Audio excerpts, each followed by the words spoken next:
Ceny paradajok a papriky v obchodoch letia hore. Paradajky, paprika, to sú jedné z najhorších vecí, čiže nebudete ten hnoj jesť už. Silne prozápalové, tráviace problémy, psychické problémy, reumy, bolesti klbov. Histaminová intolerancia neexistuje. A keď tvrdíte niečo iné, tak už máte asi poškodený mozog.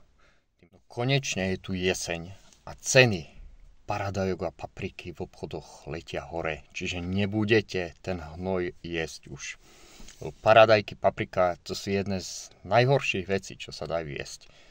Silne prozápalové, tráviace problémy, psychické problémy, reumy, bolesti klbov, kožné zápaly, alergie, to je jedno.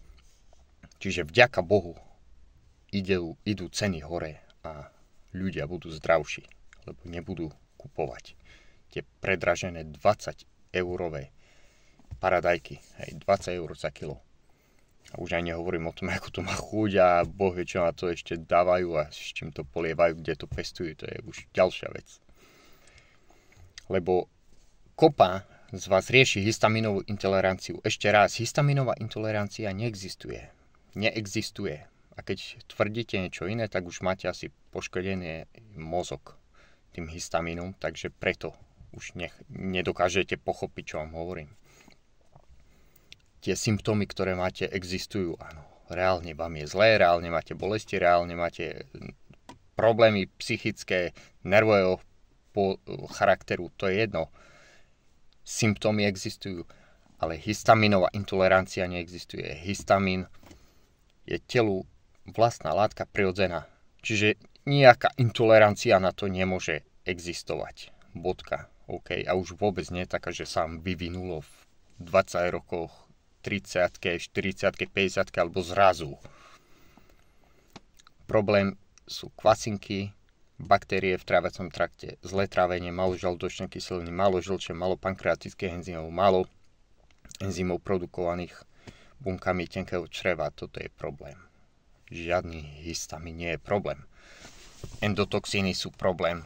Nikto o tom nehovorí, ale prečo? Však sú všetci hlúpi okrem mňa, takže nikto neprikladá tomu dôležitosť. Endotoxémia. Máte reumu, dajte si na endotoxíny overiť krv. Vysoká šanca, že budete mať v krvi značné množstvo endotoxínov. Máte psychické problémy, endotoxémia. Áno, dajte si overiť a uvidíte sami.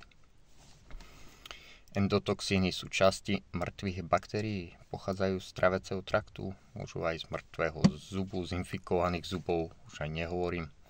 Ale trávenie a pečeň. V reakcii na tie endotoxíny zapálené tenké črevo, cez ktoré prechádzajú veľké molekuly nestrávené jedla, proteíny rôzne do krvi, robia zápal. Robia alergie. Čiže histaminová intolerancia neexistuje. Zápal je to správne slovo. Nie histaminová intolerancia. Zápal. A na zápal telo bude reagovať degranuláciou žírnych buniek, mastocitov, neutrofilov a tak ďalej. Čiže buniek v krvi a v tkanivách bunky sa začnú rozpadávať a vylúčovať histamín, ktorý obsahujú tie bunky. Čiže nie zvonku, že ste zjedli nejaký histamín, ale vo vás začne sa zrazu takto uvoľňovať. A nie iba histamín, ale aj serotonín. Rôzne proteázy, čiže začnú narúšať tkanivá. To je ten zápal. To ste klby, čo vás bolia. Reuma nikdy sa neopravia. Lebo v kúse máte ten zápal na tých klboch. V kúse sa rozkladajú tie klby. Ten kolagén sa rozkladá. Toto je to. Cievy sú poškodzované tým. Rozkladáte sa sami. Hej. Lebo imunoglobulíny budú stimulovať tú degranuláciu, čiže rozpad imunitných buniek. A uvoľňujú sa ďalšie rôzne látky, ako hovorím. Ten serotonín, histamín, leukotrieny, enzymy najrôznejšie, heparín, jednoducho zápalové látky, alebo niektoré sú vyslovene zápalové, niektoré čiastočne zápalové, niektoré jednoducho sú v podstate antimikrobiálne, ale keď sa to permanentne deje, že tie bunky sa rozpadávajú a tvoria ten zápal, tak máte chronický zápal a to je to, o čom hovorím stále. Čiže nie histaminová intolerancia, ale chronický zápal je problém.